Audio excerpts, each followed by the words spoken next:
The human body is much more resilient than we think.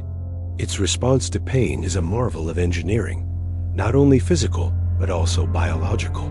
Unfortunately, this resilience sometimes becomes a curse, not a blessing, especially when a human being is pushed to the extreme limits of pain. The brain is driven by the survival instinct. Every signal, every muscle movement, every breath is aligned with this drive. But when this system breaks down, when the mind remains awake while the body begins to die, pain is no longer just an emotion, but a torture of consciousness. A person can breathe almost to the point of death. His heart can keep beating for minutes. His brain continue to perceive what is going on around him, even when the body is already shut down. Relief from pain sometimes comes not with death, but with unconsciousness. But the executioners calculate that too. Execution is turned into a spectacle, not just a form of closure. In the Middle Ages, executioners were well aware of this resilience of the human body. They even used this knowledge to find ways to prolong the pain. For them, the point was not to kill someone, but to send a message. And the most powerful message was to keep a person alive and in pain for as long as possible before killing them. And that's exactly what William Wallace faced. His execution was planned to show not just a death, but the limits of a human body, how long a mind can withstand torture. Wallace's suffering was no accident. It was the product of deliberate, calculated, and staged torture. Because pain is sometimes a weapon, and it was used skillfully against William Wallace. Most people imagine an execution as just a moment. The sentence is passed, executed, and it's over. But William Wallace's fate was not so simple. His death was not a one-shot judicial decision, but a gradual process of psychological and physical degradation. It was not just the killing of a human being. It was the systematic dismemberment. Wallace's execution was not an event, but a process of destruction. This process was directed not only against his body, but against his mind, his identity, and his symbolic meaning. For him, death was not a final point, but the final act of a step-by-step planned spectacle.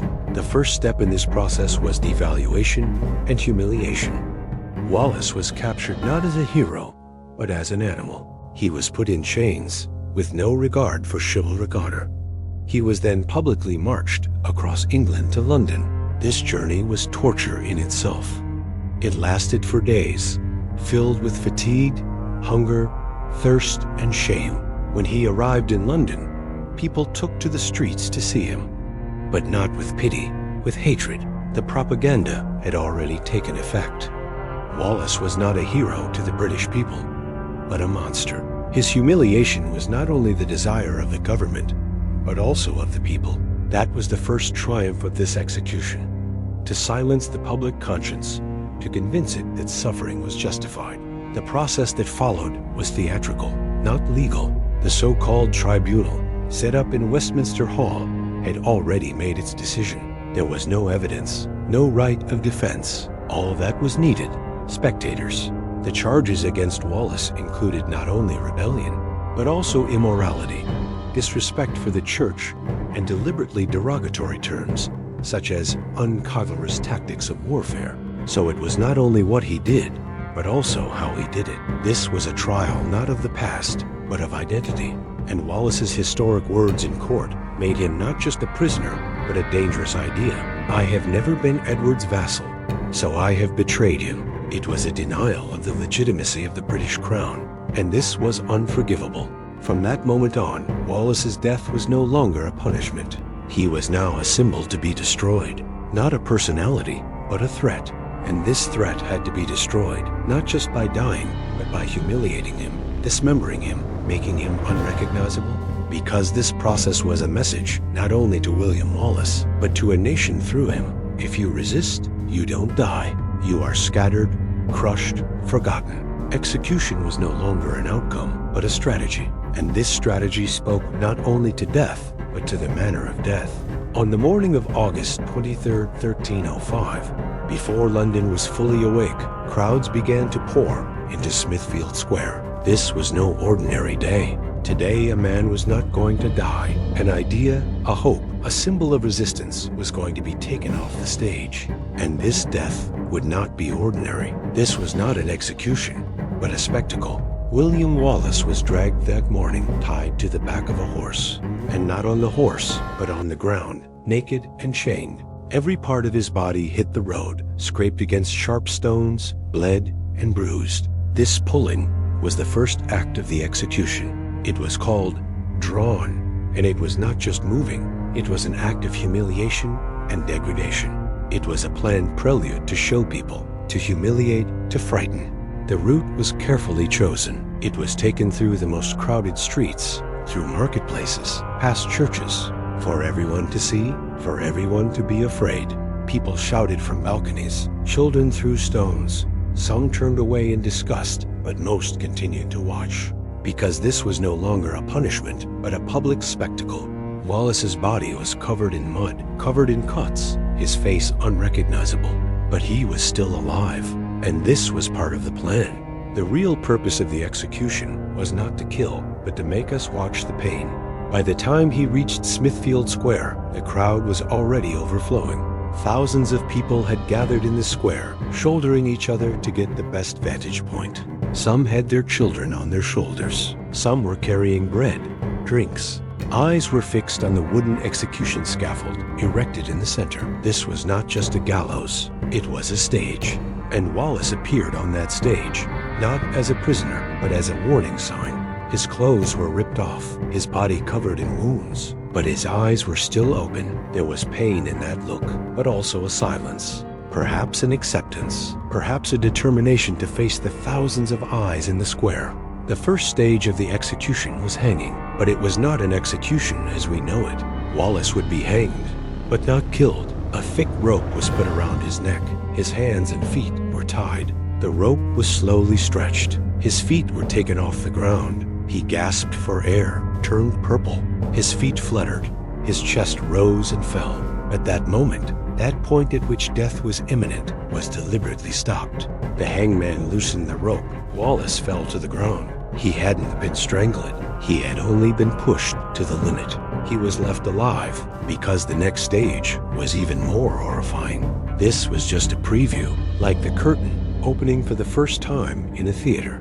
The audience was silent, but that silence was not out of respect, but out of a chilling anticipation, because everyone knew that the real show was about to begin.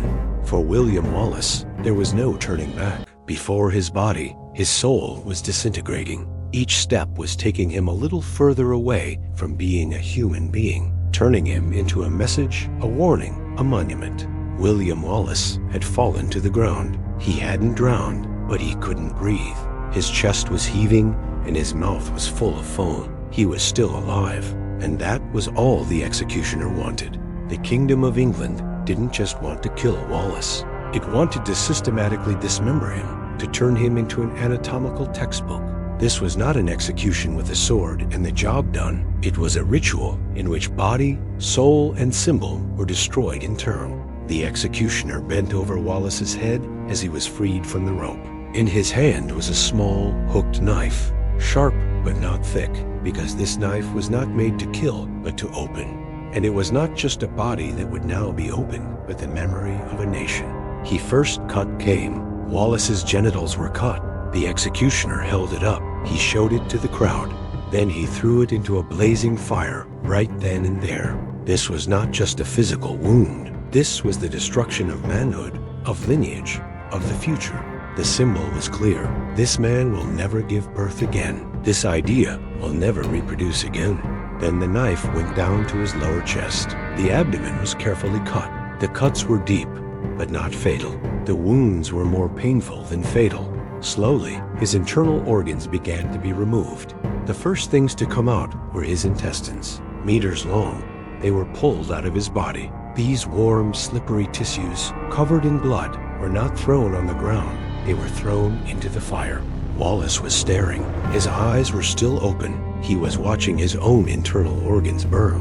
How could a human being take it? Modern science says that under such intense adrenaline and shock, the brain can maintain consciousness for several minutes. So Wallace was tortured not just by feeling, but by knowing. He watched his own disintegration. He heard, smelled, felt the destruction of his own body. The crowd had gone silent. It was no longer entertainment, but a catastrophe. But the executioner didn't stop. The next step was the removal of the heart. The rib was cut, the chest opened, and then that organ, the center of life, was removed. I don't know if it was while he was alive or at the end, but Wallace's heart was removed and thrown back into the fire. The last vestige of courage, of emotion, of life was destroyed. And that's what England wanted. Not death, but the performance of death. The step-by-step dismemberment of a resistance. The engraving of pain in the memory of a people. And England could not tolerate wholeness, because a body is a memory. A grave, a place of pilgrimage, becomes a symbol. And symbols can be reborn. So Wallace's body was quartered. His head was cut off. 4 limbs were separated. Each one was sent to a different city. Some to Newcastle, some to Berwick, Stirling, and Perth. The aim was simple: to forget, to disperse, to tear it apart so that it could never be put back together again. But the paradox was this: England wanted to destroy Wallace by destroying him, but it immortalized him precisely through that pain. William Wallace died, but even though the British physically dismembered him and dispersed his body, it was not enough. Pieces of his body were sent to different cities and aroused more curiosity and consciousness than fear among the population. Wallace's death became a folk tale, a symbol of resistance and hope. England tried to destroy his body, but his spirit and struggle lived on in the identity and resistance of the Scottish people. Wallace became not just a person, but a symbol of the nation and a symbol of freedom. His death is one of the rarest in history, a legend of an execution meant to destroy.